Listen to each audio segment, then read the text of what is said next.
जम्मू कश्मीर के chief secretary Arun Kumar Mehta आज गुज़िश्ता सरकारों पर बरस पड़े। उन्होंने कहा कि पिछली सरकारों ने चोर दरवाजे से लोगों को नौकरियां फराहम की। चीफ सेक्रेटरी ने कहा कि उन्हें ये बोलते हुए शर्म आती है कि 2.5 लाख लोगों को चोर दरवाजे से नौकरियां फराहम की गई हैं। उन्होंने कहा कि अब ऐसा नहीं होगा। उन्होंने कहा कि एलजी इंतजामिया की जानिब से 3 साल में 30 लाख नौजवानों को नौकरियां फराहम की गई है और मेरिट की बुनियादों पर नौकरी दी जा रही है। सब लोग खेलें, महिलाएं भी खेलें, जो पुरुष हैं वो भी खेलें। ये खेलने की कोई उम्र नहीं हो सकती है और खेलने से दिमाग बहुत साफ होता है। 1 घंटा खेलेंगे तो बहुत अच्छा लगेगा। एक चीज की बात मैं बात करूंगा, रोजगार की बात करूंगा। बहुत से लोगों ने ये बोला कि इस सरकार में रोजगार नहीं दिया जा रहा है। 21-22 में सबसे ज्यादा रोजगार दिए गए थे इस गवर्नमेंट के द्वारा। नंबर नोट कर लीजिएगा, 30,000 लोगों को नौकरी दी गई थी सरकार में। फिर भी ये फैला दिया गया कि ये नौकरियां नहीं दी जा रही हैं। बैकडोर से नहीं दी जा रही, ना दी जाएंगी, लेकिन फ्रंट डोर से सबसे ज्यादा दी जाएंगी, ताकि वो जो गरीब के बच्चे हैं उनको भी उतना ही हक मिलेगा जितना दूसरों को मिलता है। मैं एक आंकड़ा जब बोलता हूं तो मुझे बोलने में भी शर्म आती है।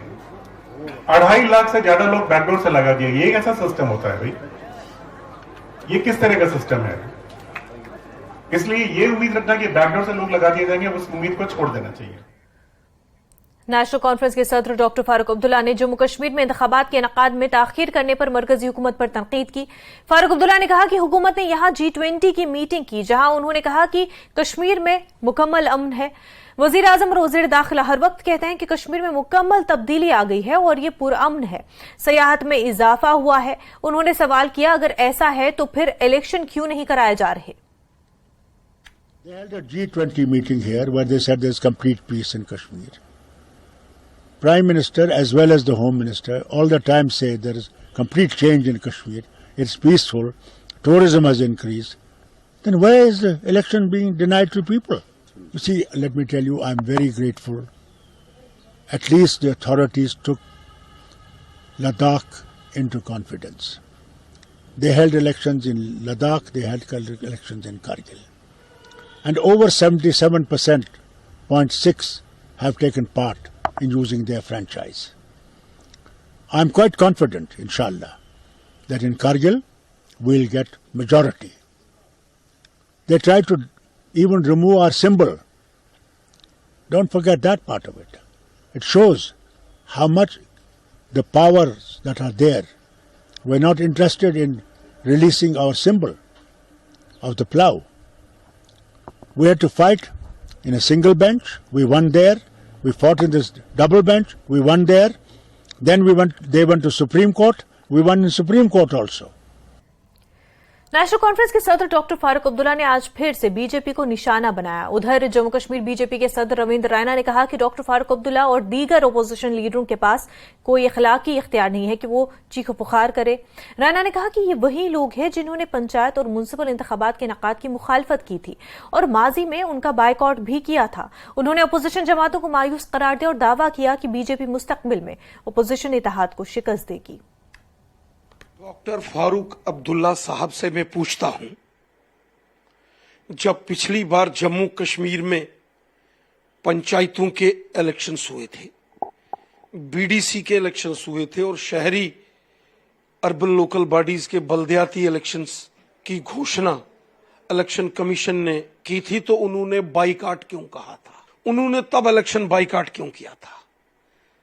तब क्या जमहूरियत का गला तब नहीं घोटा गया था? इलेक्शन का फैसला इलेक्शन कमीशन ने करना है, ना मोहतरम डॉक्टर फारूक अब्दुल्ला साहब ने करना है, ना मैंने करना है। कल इलेक्शन कमीशन फैसला लेता है, हम तैयार हैं, बीजेपी तैयार है। मैं तो कहता हूं शहरी इलेक्शन और पंचायत के इलेक्शंस क्या, असेंबली के इलेक्शंस होने चाहिए। ये सवाल मुझसे पूछने के बजाय जिस पार्लियामेंट हाउस में डॉक्टर फारूक अब्दुल्ला साहब दिल्ली बैठते हैं, उसके 10 कदम की दूरी पर इलेक्शन कमीशन है, उससे क्यों नहीं मिलते हैं? उससे बात करें ना। ये लोगों की बेहतरी के लिए धरना नहीं है साहब, ये अपनी नौकरी ढूंढने के लिए धरना है। देखिए, इलेक्शन कमीशन जो फैसला लेगा हम उसके साथ हैं और हम चाहते हैं इलेक्शन हो और बीजेपी तैयार है। भारतीय जनता पार्टी के जम्मू कश्मीर के शरीक इंचार्ज आशीष सूद ने अपोजिशन की तरफ से 10 अक्टूबर को एहतजाज करने के फैसले पर रद्द-ए-अमल जाहिर किया है। सूद ने कहा कि फारूक अब्दुल्ला कांग्रेस के साथ साथ आईन की बात करते हैं, जबकि मुल्क में सिर्फ एक बार इमरजेंसी के वक्त आईन को ताक पर रखा गया था। फारूक अब्दुल्ला आईन को खत्म करने वाली कांग्रेस के साथ हुकूमत में रहे हैं। आशीष सूद ने कहा कि इन्हीं लोगों ने पंचायत इंतखाबात का बायकॉट किया था। उन्होंने कहा कि बीजेपी इलेक्शन के लिए तैयार है, लेकिन इलेक्शन कराना इलेक्शन कमीशन का काम है। भारतीय जनता पार्टी जम्मू कश्मीर सह प्रभारी आशीष सूद जी हमारे साथ हैं। दूसरी तरफ विपक्षी पार्टियां जो जम्मू कश्मीर की सभी 10 अक्टूबर को कॉन्स्टिट्यूशन सस्पेंशन दिवस मनाने जा रही हैं, कैसे देखते हैं? बड़ा मुझे हंसी आती है।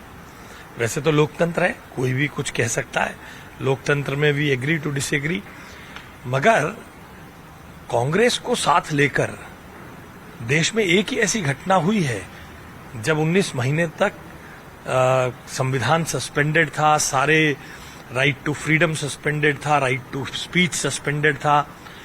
और मजे की बात देखिए, ये सब लोग मिलकर कांग्रेस के साथ कॉन्स्टिट्यूशन को सस्पेंड करने का दिवस मनाएंगे। किसके खिलाफ? उस नरेंद्र मोदी के खिलाफ, उस भारतीय जनता पार्टी के खिलाफ जिसने उस इमरजेंसी में सबसे ज्यादा झेला था, जिसके सबसे ज्यादा कार्यकर्ता इमरजेंसी में जेलों में थे, मीसा में थे, डीआरए में थे। तो ये बड़ी हंसी की बात है। अपने जब जिनके पास मुद्दा विहीन विपक्ष इसी प्रकार के मुद्दे लेकर आएगा और जनता सवाल नहीं पूछेगी फारूक अब्दुल्ला से। जिस व्यक्ति ने, जिस पार्टी ने देश में इमरजेंसी लगाई थी, उसके साथ मिलकर संविधान सस्पेंशन दिवस मनाओगे? नहीं, उनकी आपत्ति तो यह है कि जम्मू कश्मीर में ना तो विधानसभा चुनाव हो रहे हैं, ना लोकल बॉडी के चुनाव हो रहे हैं। जब हुए थे उन्होंने उसका बहिष्कार किया था, पंचायत के चुनावों का बहिष्कार किया था।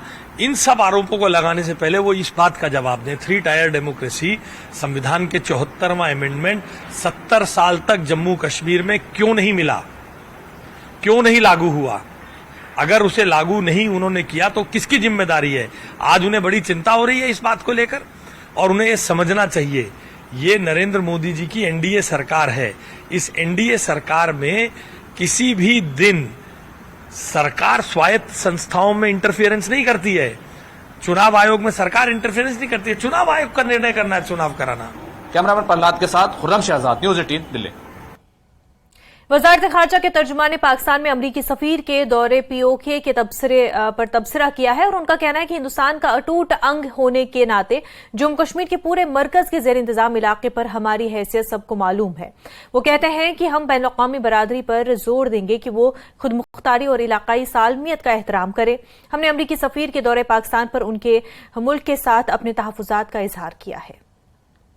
Let me start, maybe actually, why not I start, Yashi, with your query on the, I think, on the state comment or the visit. Let me answer both. Look, I think our position on the status of the entire union territory of Jammu and Kashmir, that being an integral part of India, is well known. We would urge the international community to respect our sovereignty and territorial integrity. We have raised our concerns about that visit by the Pakistani ambassador, the US ambassador of Pakistan with the US side. And as regards your comment also, I think Ambassador Garcetti's comment, we don't think the two situations are equivalent. Anantnag के